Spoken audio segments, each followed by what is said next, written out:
let's dive into our first topic, which is the India-EU trade deal, the mother of all trade deal, as it is been called. So the Indian EU has announced the conclusion of a landmark free trade agreement on January 27th after our Republic Day. And this many people are calling it the mother of all deals because the volume of people it affects, and the overall GDP it affects. Like the EU is probably around 22-23 trillion dollars, and India is nearly $5 trillion. So no, not nearly 4.4 trillion dollars. So yeah, it's I think 25% of global GDP, which has its own clout.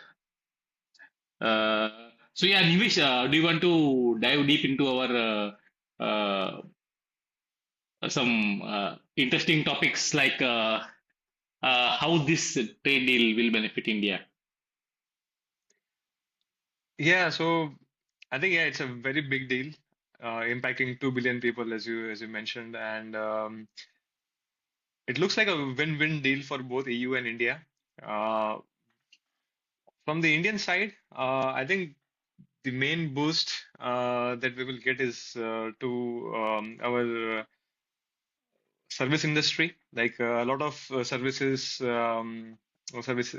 are uh, they're reducing tariff on that and also allowing Indian service industries to operate in the EU.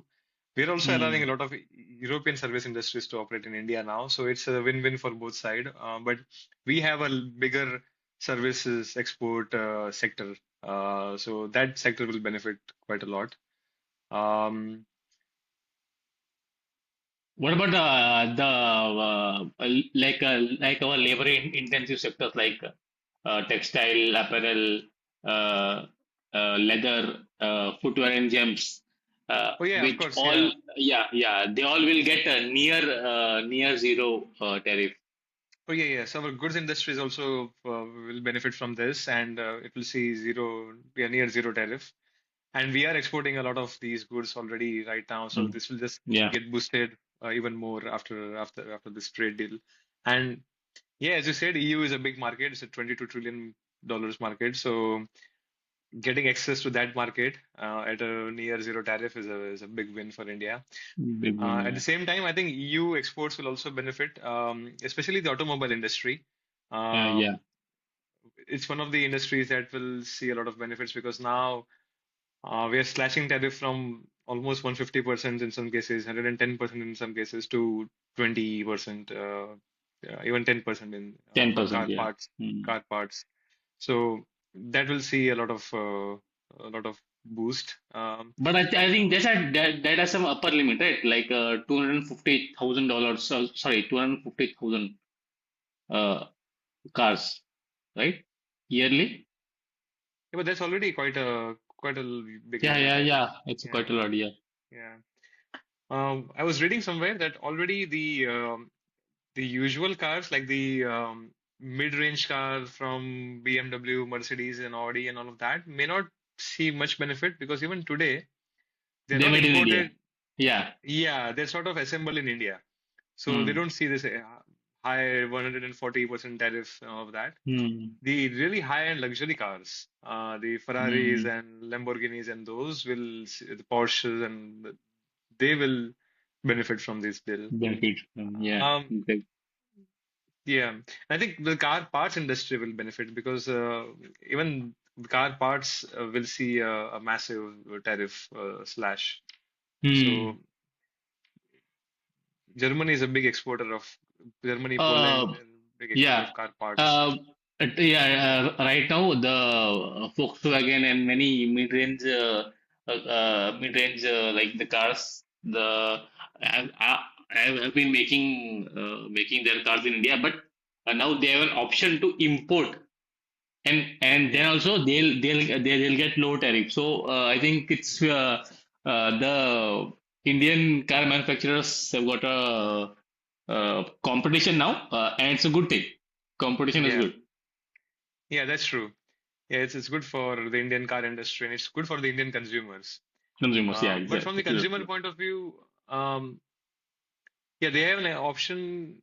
The companies have an option to manufacture in the Europe, but from consumer point of view, it will be at the same price and hopefully of the same quality. So it Hmm. doesn't matter much if it's assembled in India or versus assembled in Europe. Maybe Hmm.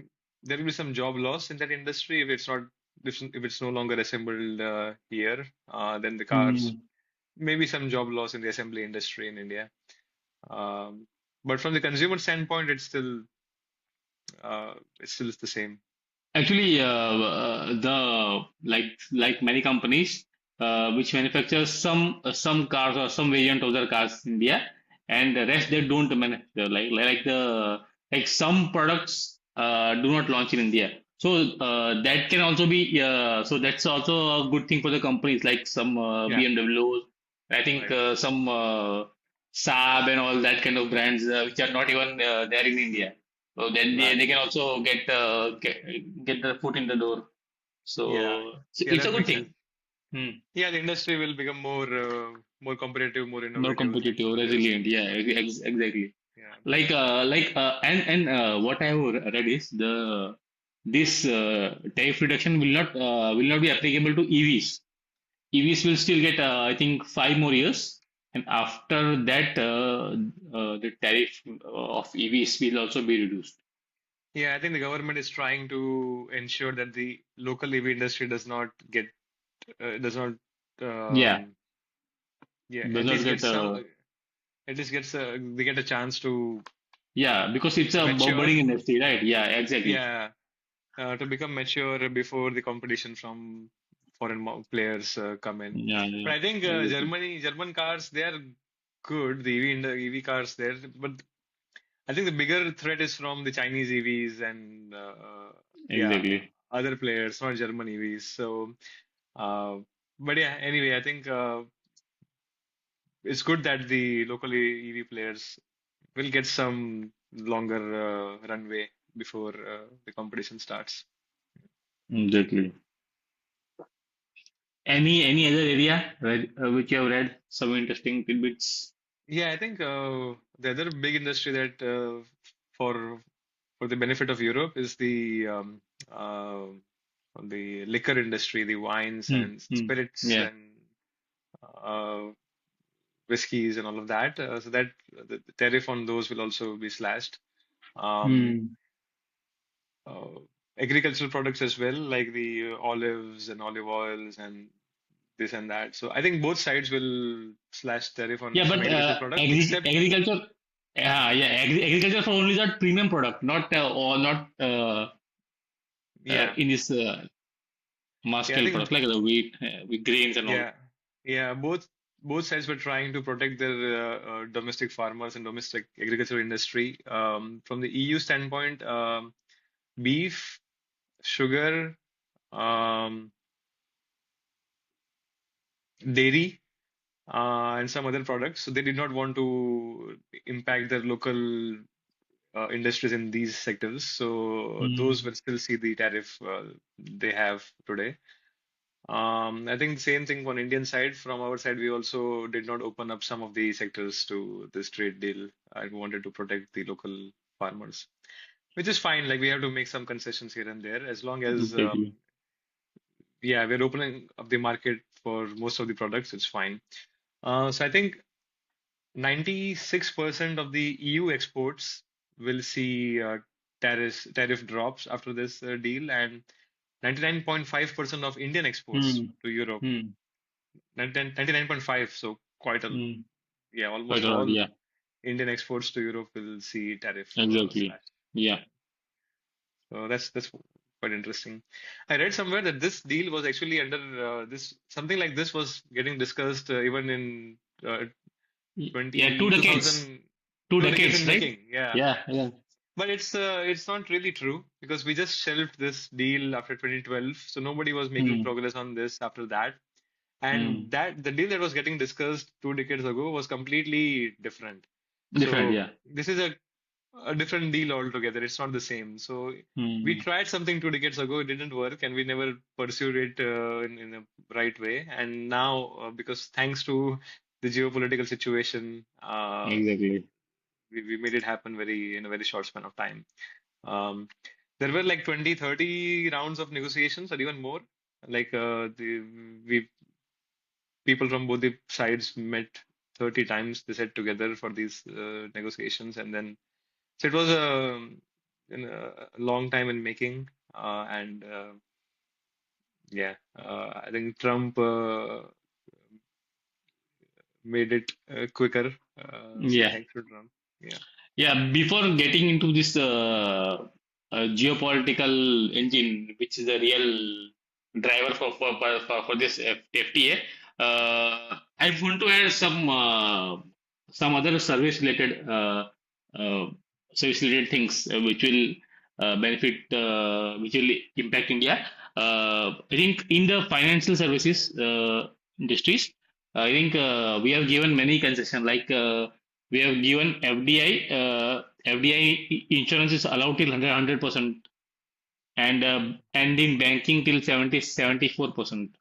So we In have banking given the services, concession, or they have given the concession for our no, no, industries. we have given. Mm, They can mm, sell insurance. Like they can invest in Indian companies up to 100%. Like they can acquire Indian mm, companies, and they can mm. launch their subsidiaries in India. And That's again good, like no? Yeah. so good. Yeah, Yeah. absolutely a good thing. More competition, more. No competition. And insurance needed the competition. Insurance is Yeah, very absolutely. low in Yeah. India. Yeah. Yeah, absolutely. Yeah.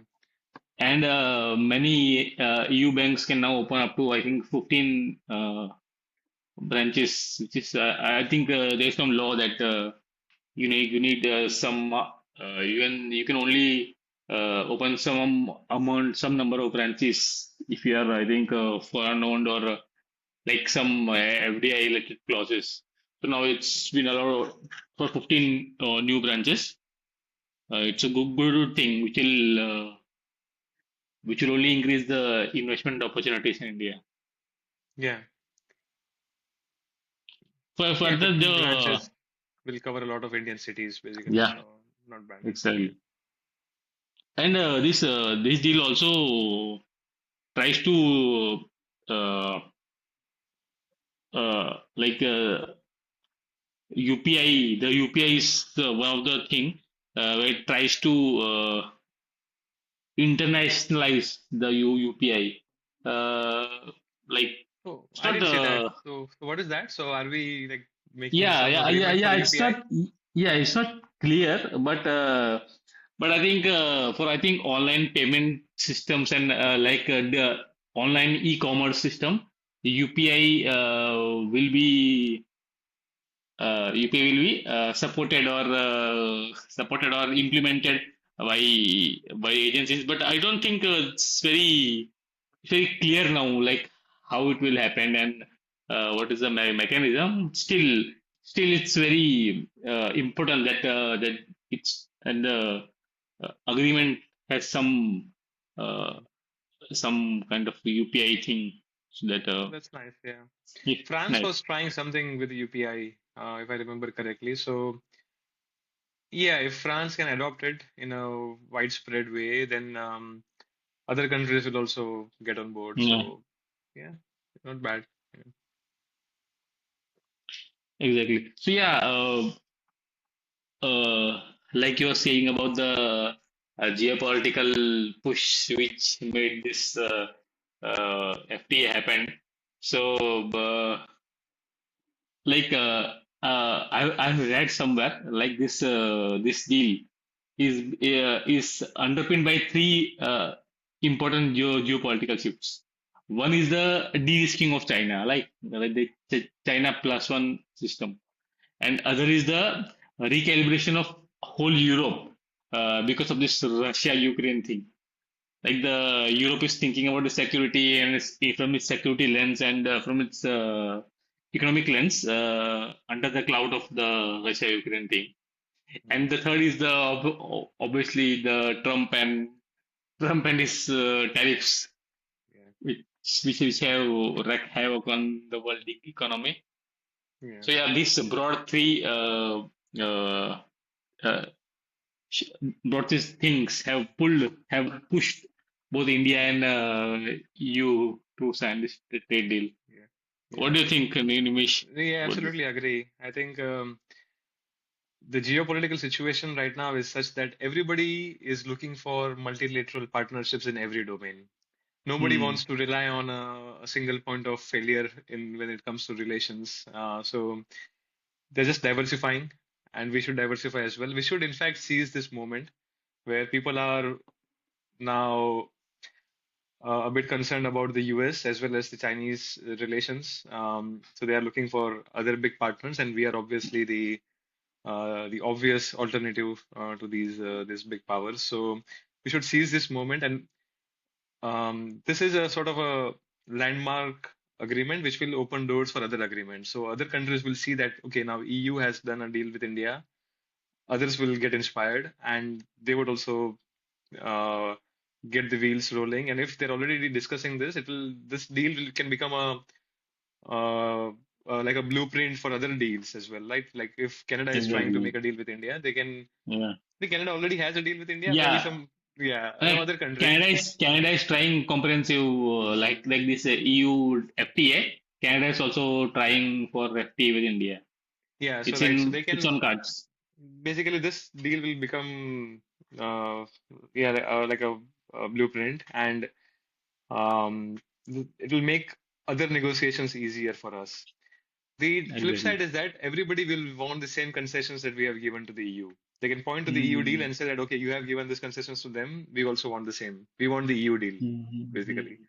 So we may have to give these concessions to everyone, but of course, we will also get similar concessions for us. So as long as it's a win-win deal, and if this deal can make other deals quicker, make other deals happen quicker, so that will be helpful. Exactly. Um, Yeah, there was a speech from Canadian PM in the World Economic Forum recently last week, and he was basically talking about this aspect, the geopolitical aspect, that gone are the days when you can rely on a single country for security, for economy, and for everything. So Canada is sort of basically reliant on the US for everything so far, right? Yeah, Because absolutely. Yeah. it's just neighbor, so everything is Yeah. It's more dependent like on the. it's backyard, US's backyard. Yeah, yeah, exactly. So they never really thought about diversifying their relations, Hmm. right? But now they have woken up to this grim reality that the US may not be reliable, right? And it's not just about because of Trump. Even with a good person at the US leadership, US may be stretched thin due to so many different commitments to so many different Hmm. partners, right? There something may happen in Taiwan, and it may be overcommitted to do things uh, in that region. And at the same time, suppose something else breaks out in Europe, USS may not have the resources to look at both the issues at the same time. Hmm. So nobody can rely on US for like everybody can't rely on the US for everything. So it's people are now realizing that they have to have multilateral, like just Exactly. have relations with every partner, as many partners as they can. And what Canada, Exactly. the other thing that he said was very, I think every country will follow that, is that when they're making agreement with on some topic with some country, you just have to consider that topic and the common um, shared interests on that topic. You don't have to bring in other aspects of your Exactly. foreign policies and relations in that topic. So he was basically hinting that Canada can tomorrow go and make a deal with Saudi Arabia, even though they may have a bad track record on, say, human rights violation, but Canada won't be bothered anymore. Canada can still make a trade agreement with Saudis if they can find a common ground and common interests to share. So I think every country will start following that. Like gone are the days when you are concerned about you're mixing Exactly. things up. You won't mix things up anymore. You'll just And you can look. and you can see this. in this India EU trade deal. Like they have compartmentalized that India Russia relation. Yeah, Like when Russia attacked Ukraine and the whole Europe stopped buying the Russian natural gas, but India has increased the trade with Russia and increased buying Russian oil. So they have kept that aside yeah, and they have negotiated this whole. So I think it's a good yeah. welcome step, and it's way forward. I think as Yeah, I the think world is Canadian moving PM said. towards, yeah, exactly. World is moving Absolutely. towards this direction.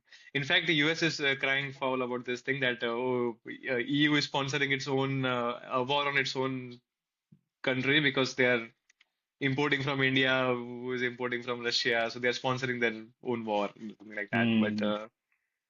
But yeah, it is what it is. The other thing that in this deal that the EU maybe has given some concession to India is the sustainability and the climate side of things. Like EU was not very like EU will in fact help India achieve its sustainability goals by investing $15 billion in the Indian green industries. But EU was basically not very insistent on India achieving its goal on its own for this trade deal to work. Like they kept it aside. Like normally, EU typically focuses on sustainability and they insist on countries being environmentally friendly. And but for this deal, in fact, EU is trying to help India to achieve its goal. In fact, instead of asking India to do something before making a deal. So yeah, they're Exactly. not mixing up climate goals with trade goals, basically. Exactly. And what about this people-to-people transfer? Like, will the Schengen visa will be easier now? Not the Schengen visa, but there's this new clause that Indian students will get in every country in Yeah, EU. They will get 9 extra months, 9 months for job search after their studies, yeah, job search. Yeah, which yeah, was not yeah. the case before. Some countries had 2 years, some countries had 2 months. It was very sort of uniform rule Okay, across the EU, but now it's 9 months at least across all the countries. So there's some relaxation. Schengen yeah, visa, I don't know. I don't. It's a it's a source of income for them, so they will keep denying and keep insisting that you reapply and pay 200 euros again. I don't know. Um, one more aspect that I found very interesting was that when we tried to negotiate a deal 2 decades ago, we clubbed trade with defense. So it was supposed to be a trade defense deal, but mm, we found it too difficult to negotiate a single deal with everything. So this time we have kept the defense part separate. We have not included mm, defense agreements in the FTA. We just focus on FTA. But politically, we are trying to sell both together. So we are also right now discussing the defense agreement with EU. So politically, we are trying to make it happen together, but we are not mm, clubbing it together for negotiations. So this discussing the defense thing separately, and yeah, we will come to an agreement later, but we didn't lock exactly. trade agreements for defense negotiations. So that's that was a practical way of making progress Practical way. without making it too complex. Yeah. Also, this deal is. I think it's not implemented from day one, right? There is still a lengthy process to follow. The EU Parliament will ratify this deal, and there will be a legal scrutiny. I think there will be a legal scrutiny, and after that only, I think it will take around 1.5 years. I think it will be at the earliest it will be implemented in 2027 at the first quarter of 2027. I think so. That's the Yeah, it's problem with the a EU. That's the problem with the yeah, EU. EU exactly. just has so many layers of bureaucracy that it takes forever to get things moving there. I think they're just this EU Parliament, like it's all just such a mess. Everything Bureaucracy, yeah. is just bureaucracy at every level. Even when you're dealing with a single country, even when a company from India wants to operate in say, says France, they not only have to deal with the bureaucratic French structures, which are also very slow, but then they also have to deal with people in Brussels, the EU parliamentary folks, EU and Parliament. it's just multiple levels of bureaucracy that uh, you have to navigate, all this red tape. So yeah, I hope like 1.5 years is too long, no? World Too is long. moving so fast that there are wars, sparking every 6 months, and you're waiting for one and a half Exactly. years to make an agreed deal a reality.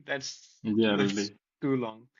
But having said that, we in the deal itself we have some things that are supposed to happen over a long period of time. I think Mm, some tariff, those things are supposed to get slashed over 6 years or something like that. mm, So it's not supposed mm, to be immediately come in mm. operation, but it may take. So we are trying to maybe give some time for the local industries to adjust to this Yeah, foreign exactly. competition, basically. Yeah. Yeah, so I think this India EU trade deal is a good step, and it's a welcome step. This highly geopolitically in the geopolitical crisis, like in the state of geopolitical crisis, it's a welcome step. What's your mistake? Yeah, absolutely. This is the right time to make a deal like this. It's not just practically important. Like, of course, we will benefit from it. EU will benefit from it, but it's also important. It was important to signal other countries that US and China are not the only big powers in the world. There are Yeah, other markets, other big powers, other economies, and it's important to signal to the US as well that other parts of the world will figure out a way to avoid the US and move forward without the US. So yeah, uh, hopefully this will encourage US to also make a deal with India. We are also in mhm, negotiations with them forever yeah, now, but either they can take it in a negative way, and we become too egoist about this, and they can say that okay, now we are never going to make a deal with India because India did something like this. But or they can take it in the right way and see that okay, everybody is working together. We should also try to make deals with other countries and hopefully make a deal with us. exactly. So yeah, guys, let's close this topic and dive into our next topic, which is the UGC's latest promotion of equity in higher education regulation, which was notified on January 13, 2026, has been stayed by the Supreme Court of India uh, after many protests around many campuses in India.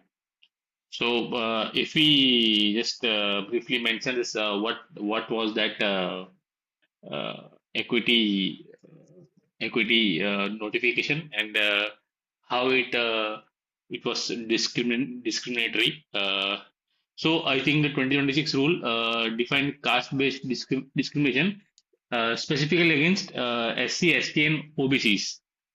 So no provision for general category, uh, which was I think somewhat violative of Article 14 of the Constitution. Uh, Earlier, currently there's a framework of like 2012 rules, like the same rules which was notified in 2012, which state that the wrong like the false complaint will get penalties and punishment. So this 2026 notification removed this clause.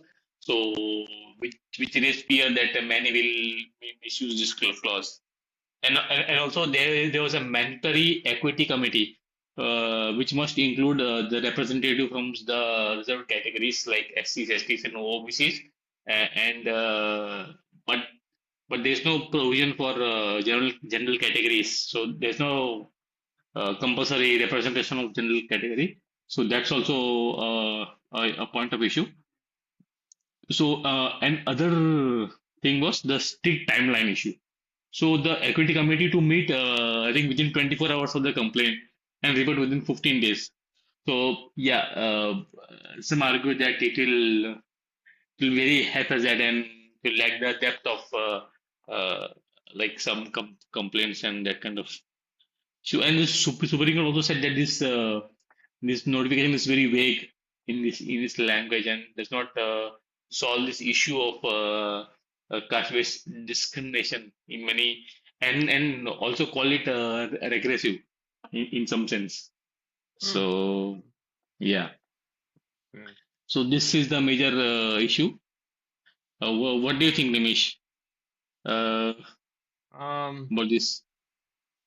yeah, I think another main concern was that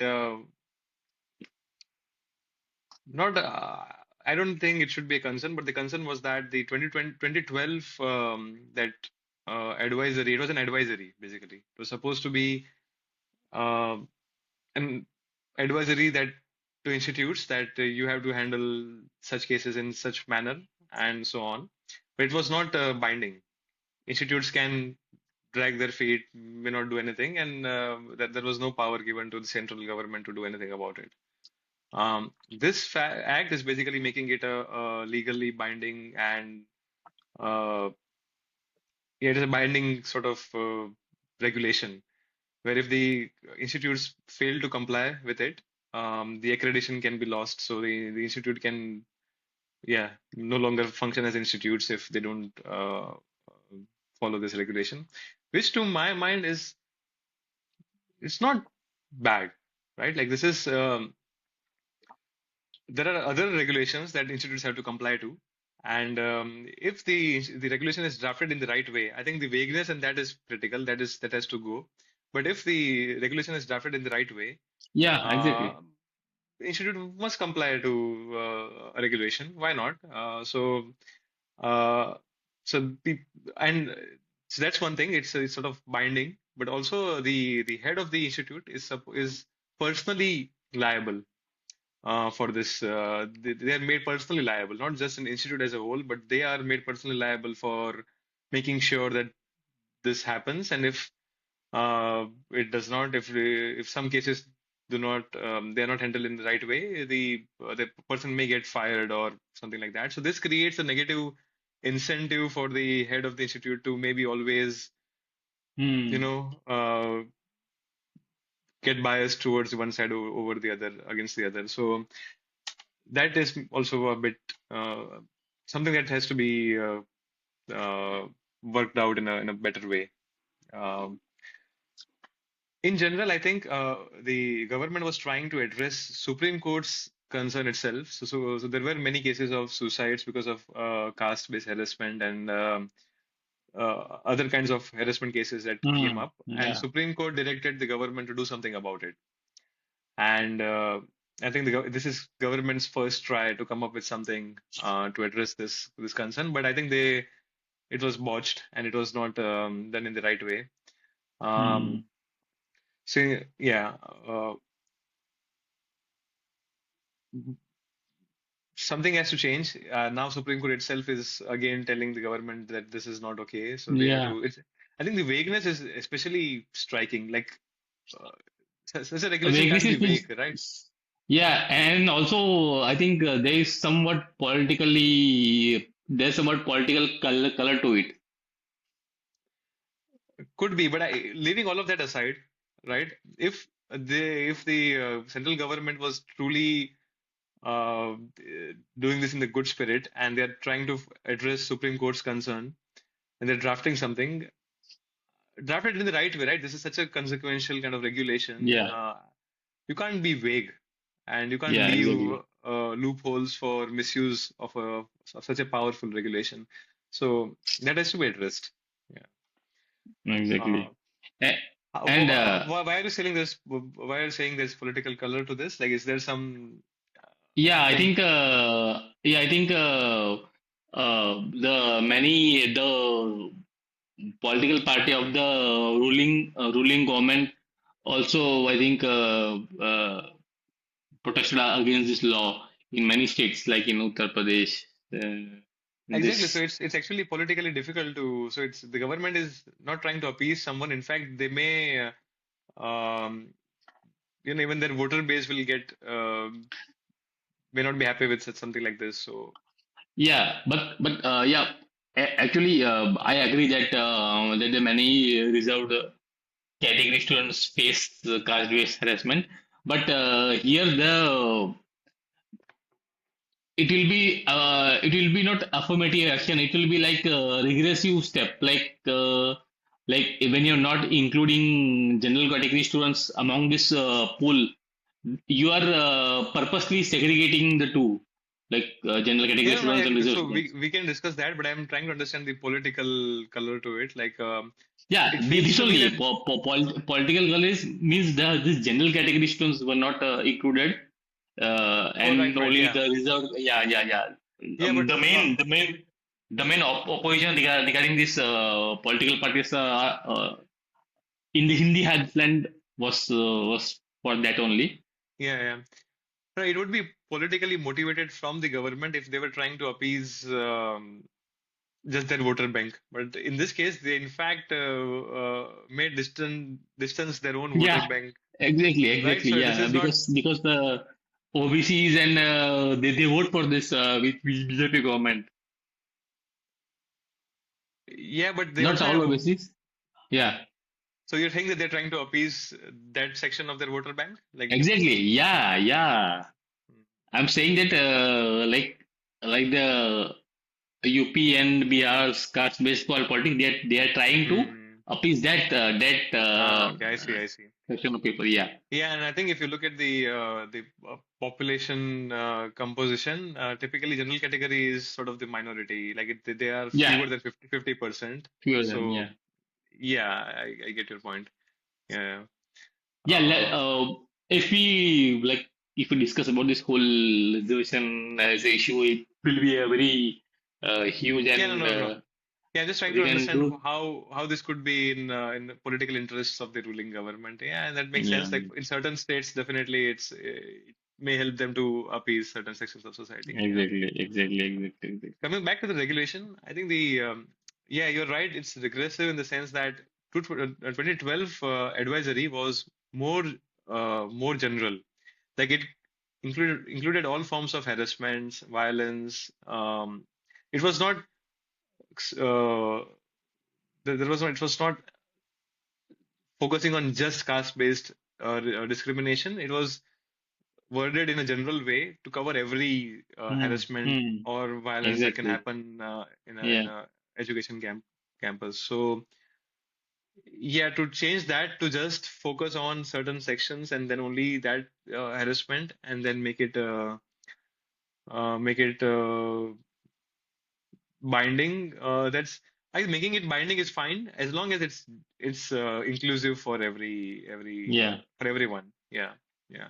So they should go back to that wording that all harassment and everything is covered, but Hmm. it's not an advisory anymore. Institutes have to do something about it. If somebody complains, Exactly. you have to do an investigation and you have to report and do something about it. If you don't do that, then there will be some action. So I think that's fine. Yeah. Nivish, what you were saying earlier, right? The Supreme Court only told the government to make some laws, because I think recently there are many students from, I think, reputed IITs and IIMs which are being targeted because of their caste, like the Rohit Vinmula case came on the top of the mind, and some other IIT in Even Madras some, also. yeah, even recent case. I think, yeah, there was some recent, I think it's a suicide case, even a few weeks ago. Exactly. Yeah. So I agree. So I understand that that kind of thing happens still in India. And Supreme Court, yeah, told in that context, like that case, I think went to Supreme Court, and Supreme Court told the government to make this rule in that context. But I think the government took that context in very narrowly. Yeah. Uh, do you know if they're basically replacing the 2012 advisory with this, or this is an addition to the existing advisory that No, no, was no, no, previously? no. I think they're replacing Then it's, yeah, it's definitely regressive. You can make, because Supreme Court in its order has said that the 2012 court order will remain in hmm, uh, uh, in their regulation till the right, next year. right.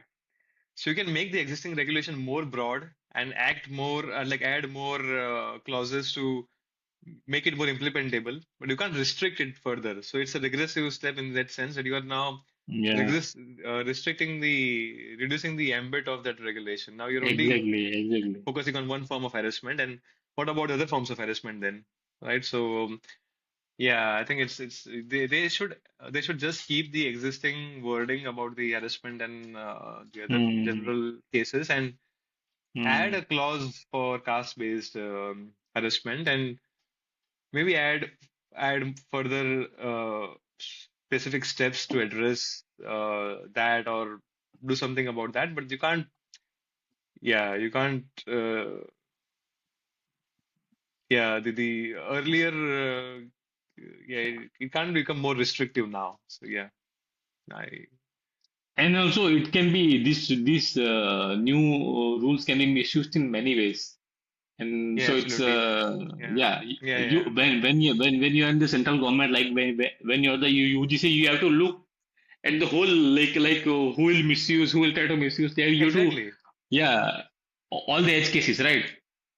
Yeah, the regulation has to be robust. It can't Hmm. be vague about those things. And I think the removal of um, uh, if there are false complaints, there was some action for that. Like they removed that. There is no negative consequences of making a false Exactly. complaint anymore. Yeah. That's just so lopsided. That is just the institute faces so much criticism if they fail to act. But then if in their investigation they find out that this was all false, there is no repercussion.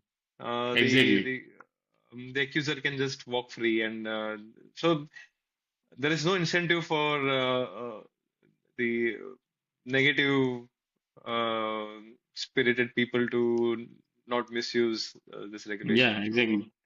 yeah, I think that there's that incentive for people to complain, yeah, if yeah, even if people not can so, even misuse. if not, yeah, Yeah, misuse. people can Exactly. misuse. Yeah, yeah. The other problem I think was maybe it's not a problem, but the wording was so vague that it covers basically all academic activities. Like if you get low grades from some professor, people can accuse that they are discriminating against me for my caste. So Yeah. again, Exactly. there's a lot of burden on of proof on the institute's side to now prove that that's not the case, and the grades were fairly given. So there will be a lot of uh, resources will have to be devoted to these investigations. And again, there's an incentive for the head of the institute to always be biased towards the accuser and against the accused. So it's all, yeah, it's very risky in that sense. So it has to be Risky. balanced. Yeah. Exactly. But yeah, something has to change. I agree with the Supreme Court's directive to the government that's do something, right? Something has to change, but do it in the right way, right? This government, maybe there's a lack of competency in this area or something like that, because for such an important regulation, you can't be sloppy and just make Hmm. some use ChatGPT to make some vague draft and it looks like that they just use some Exactly. random ChatGPT draft or something.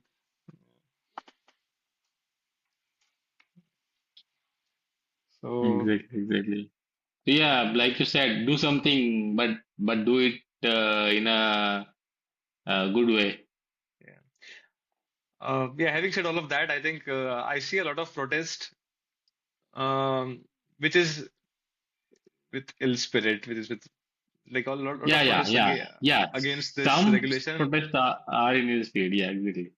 They just don't want anything uh, for the protection of the harassed section of society. Like, they just want, yeah, it's all in that kind of caste with Yeah, all it's this all, caste color. yeah, yeah, caste color, reservation bias, and that kind of thing. Yeah, yeah, exactly. But yeah, but Harassment is a reality. Like caste-based harassment is a reality, reality. So reality, yeah. you can't just Like, like, ignore. many people still don't believe that the uh, uh, the caste-based harassment occurs in India. Yeah, Many people still, yeah, because I think they are the one doing the they don't see it as uh, harassment. Basically, they see it as a harassment. natural Yeah, order exactly, of society or something. That this is exactly, how society exactly, is exactly. supposed to be structured. So they don't see it as harassment. Yeah, and harassment is also very it it occurs very naturally and frequently because of the reservation as well. Like when there are, you see that there are Mm. your Yeah, batchmates yeah, who got in with maybe lower marks than you, then it's yeah, yeah. natural to start using that as an excuse for harassment, and Mm. it sort of creates an environment where harassment Yeah, can yeah, happen yeah. I more got your point. readily. So, because I have seen Exactly. that kind of bullying and all of that myself. So it happens. You can't choose to be blind to all of that. It happens, and there should be something to protect uh, people on the wrong end of that harassment. Yeah, yeah, absolutely. So, guys, let's close this topic. And yeah, Nimish, so we are recording on 31st of January. So we have made quite some goals at the start of the year. Yes. So, what's your how well are you at achieving these goals? What's your I think status? I'm making good progress on my main goal, and that was to spend more time with my girlfriend. So Yeah. I'm making good progress. We are spending uh, weekends together and meeting more frequently than what we used to do in last year. So making good progress there. So very happy with that. Um,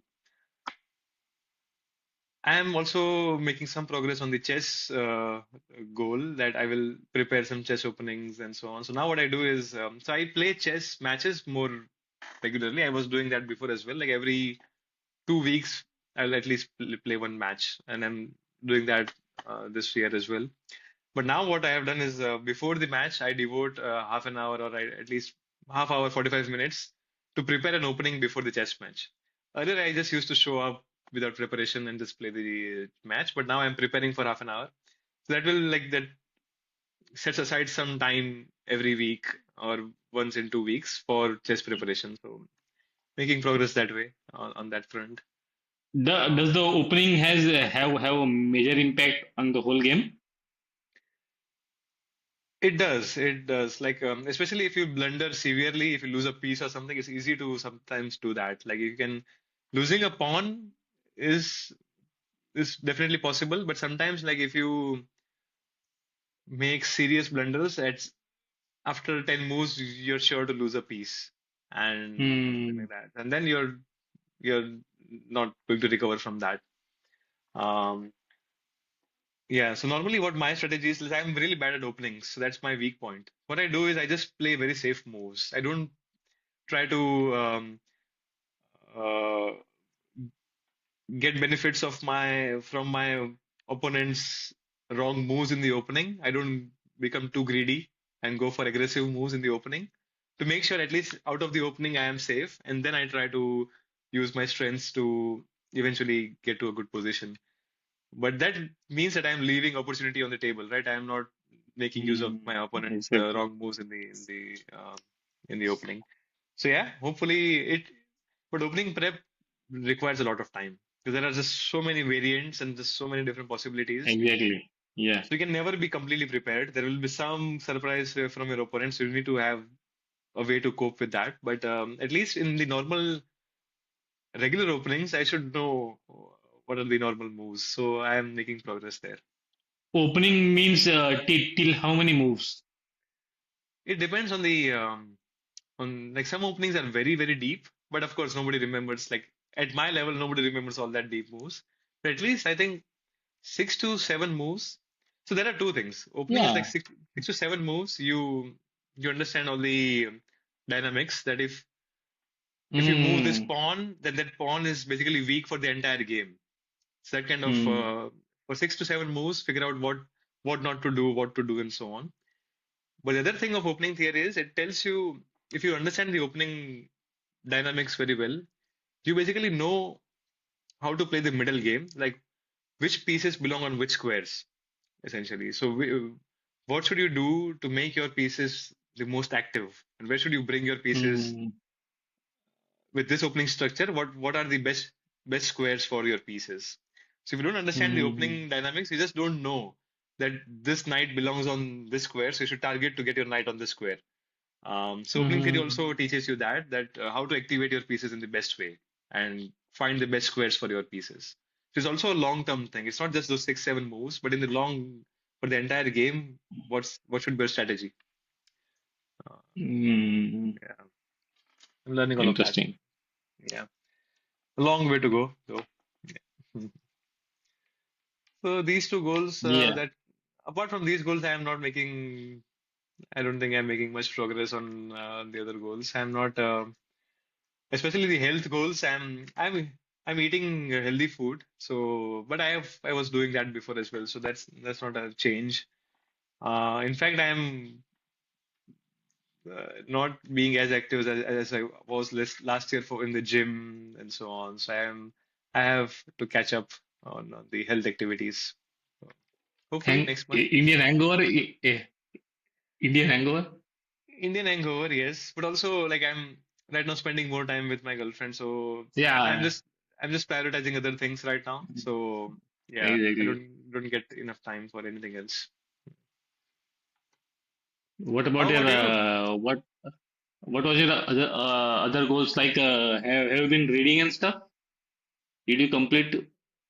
Even that is no, I'm worse Me too. than how I was last year, so I'm not making progress. I'm in fact regressing, not making Very progress. good thing. Yeah. Exactly. Yeah. So yeah, regarding my goal, my health goals are mostly I have achieved my health goals so for this month. Like I slept for 7 hours average monthly, and I walk at least 9k steps daily. That's awesome. So that I have done. Yeah, and I've also done five push up, five lunges, and five squats daily You're for doing the that whole month. daily? Oh, Yeah. we didn't see your updates, so I thought that was not happening. But Actually, that's so nice. no, yeah, yeah, that's happening. And what I was thinking was, at the start of every month, like I uploaded a video on group on 1st January, and I plan to upload the video of doing 10. Like there's Ah, okay. increase of five, right? Increase of five. So yeah, tomorrow I'll be We will see doing that 10 progress. push-ups. Ah, nice, Yeah, nice. then Oh, that's nice. But good to hear you're that's nice. doing it Yeah, every day. I think daily goals are tough yeah, to meet, and good to hear you're meeting all the daily goals: sleeping, walking, push-ups. Oh, nice, nice. yeah. Exactly. And Which was one your of my highest priority, like main goal of the year? Which was that? Was that sleeping? I I not put the some the category of importance to this goal. Like for me, every goal is more or less the same kind of importance. But yeah, I have practically fulfill all my health goals, which means that the health goals are a priority for me. Nice, nice. Yeah, It seems by my yeah, action that the health yeah. goals are priority. Yeah, and so other health goals were eating one meal without any junk food. That kind of more or less 50-50%. And 10-minute walking after every 10-minute walking after every meal. That was also, I think, 50% have achieved the same. So Mm. what the things they have not achieved is the podcast goals. For podcast goals, we have not Hmm. recorded the Really, weekly really, episodes. really disappointed with Yeah, that. not But yeah. very disappointed. Not uploaded shorts, not uploaded reels. Very, very sad. But So we yeah, didn't also record many episodes this month, so maybe that's why you exactly. didn't Yeah, achieve your goals. So it's because of us you couldn't meet your goals. So hopefully we will be more regular next month. hopefully, yeah, yeah, more regular. And regarding my personal development goals, I wanted to read 10 pages a day, which I have been not But have you followed. even picked a book to start with? Yeah, yeah, yeah. I think I have read. I think I have achieved one third or one fourth of this goal. Like I have read 10, 12 days, Which 10 pages book? a day. I think it's yeah. Let me see. Thinking If you in have to, bets. thinking in bets. Thinking in So bets. if you have to go look for the book to remember its title, maybe you're not reading it, but No. yeah. Actually, I'm reading it, but I wanted to show Ah, off. okay. Nice. What is it about? Thinking in bets? It's about making decisions, literally, like making good decisions when you don't have all the data in this world. Like if you like, he says that the author is a poker player, so she uses the example of poker, like how you don't know what cards other players have, and you still have to bet, and that's kind of betting, like that kind of decision making happens in real life also. So how to make decisions, like how to think in bets, that kind of Yeah, yeah, uh, yeah, yeah. That's interesting. Yeah. Yeah, that's basically also this interesting. statistical way of expectation maximization. So you don't know, expectation is basically probability of something. So you don't know Hmm. for certain that something will happen or not happen. So you can only assign probabilities to something, and you want to basically maximize the probability of But whatever you, you're trying but to but do. but here, but here you don't even know the probability. You don't even know what will happen. Like in Yeah, yeah, real life also, you yeah, don't even know how much if I do this, if I take this decision, how much probability is that? You don't have that number. You don't have it. yeah, yeah. It's So like still you this have to. known knowns and known unknowns and unknown unknowns. So some things are just unknown unknown. Like you just don't know. If I do something, Hmm. you don't even know that you don't know that something No. will happen, Yeah. right? So yeah. Exactly. So for known knowns, you can assign probabilities, hopefully, but even that is probabilities, Yeah. probabilistic. Even that is not certain, Probability. right? Even if you know, but you only know with some certain probability that something will happen. So, and then there are known unknowns that you don't know some things. Like this is something that I don't know about this topic, so it's more uncertain. And maybe you can try to assign some probability of chance or random probability to those events. But then there are But unknown that's very unknowns. high, right? Yeah, even yeah. Human mind don't think probabilistically, right? Yeah, exactly. So we don't really make decisions in this way. Yeah, Exactly. yeah, yeah. And the other bad thing is that it's a source of a lot of grief and regret and everything. Is the hindsight bias, like or the hindsight view I of said things. that. In hindsight, you Exactly. can clearly Exactly. see that okay, this was going to fail, right? So I was of course I was Exactly. doing the right Exactly. wrong thing, but it's all in hindsight. And Outside, yeah. people Exactly. become too hard on themselves or hard on others because of this hindsight view of things. Um, but that's not the right way of looking at decisions. We have to just look at the information that was available Exactly. at that point. Right, this is interesting book. I think I'll pick this up at some point. Yeah, Yeah, I think some person recommended it. I think I read some. Yeah. nice, nice. Did you learn any specific tip that you would want to share? Uh, Not that that can I help? no, that not that I know of. Because right now I have read only like 60 pages. And there's nothing interesting in 60 pages that you remember? Yeah, I don't remember because I've read. I think that read this book at the start of the year. Yeah, So I need to revisit it and okay, start maybe reading. yeah, this is a discussion for another episode then. Then you can share some more Exactly, concrete exactly. tips and Mm, save us from exactly. reading the book. Yeah, yeah, exactly. And the also my other goal was to participate in local tennis tournament, which I have done and Yeah, lost nice. You're badly. making that's fine. The goal was to That's fine. participate, not to win. So Goal was to yeah, participate. Yeah, exactly, exactly. making progress there. Nice, nice. What So what yeah, uh, that's what will you the change to achieve your goals in February? Uh,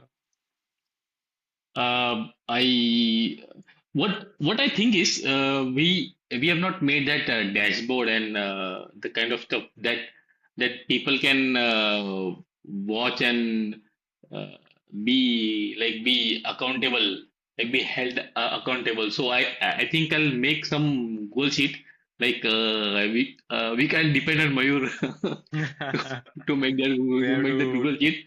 take things in our hand. Yeah, and yeah, I'll make the goal sheet and I'll add this dashboard kind of thing, like where you fill this data and this dashboard appears. So everybody can see everybody data. So that kind of thing will push you like Yeah, nudge effect. In yeah. economics, there's nudge effect, right? So that kind of push. I think let's try that in the next It even motivates you. Like even just the act of exactly. tracking things motivates you yourself. Like I was tracking the protein intake in my diet. Just the act of tracking protein made me eat more protein.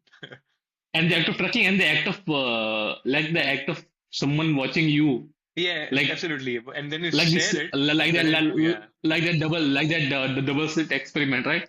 The act of Yeah. watching to changes the outcome. That's a very nice analogy. I like that. Yeah, Yeah, it was just the act of Mayur watching your spreadsheet will will make you better. If it's a exactly better. Google, like if it's shared sheet and you see a Mayur is also watching this sheet, just the act will make you more sincere. Exactly, yeah. Yeah, that's true. Yeah, we should do that. But it's not that easy. But you make the app if you can. Maybe that's your goal as well, right? To make an app with Yeah, the yeah, that code. was also my goal We can, to yeah, learn coding. That's also not yeah. Then combine both the I goals. was. Yeah, but that kind of it's hard, right? Like to make an app, I have to learn first coding from the scratch, and and I think it will take at least 6 to 8 months time. But So Google whatever Sheet you're is thinking easy. is more Google Sheets, kind of a sheets based dashboard, Yeah, Google basically. Sheets kind of. Yeah, yeah, yeah, yeah. Yeah, yeah. That itself is enough. We don't need fancy Hmm. app. Yeah. Yeah, but Ah, it will be fancy. There'll be bar, graph, all this. Who nice. has? So you will really show off your sheet skills in that sheet. Yeah.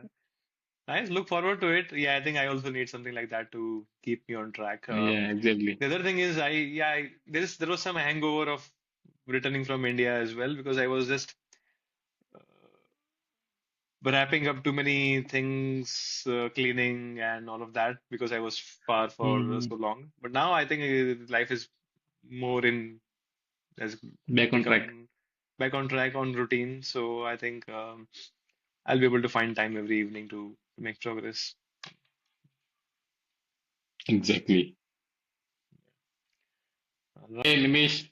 Good night. See you Okay, bye next week. bye. Good night. Bye bye. Good Next night. week. Okay.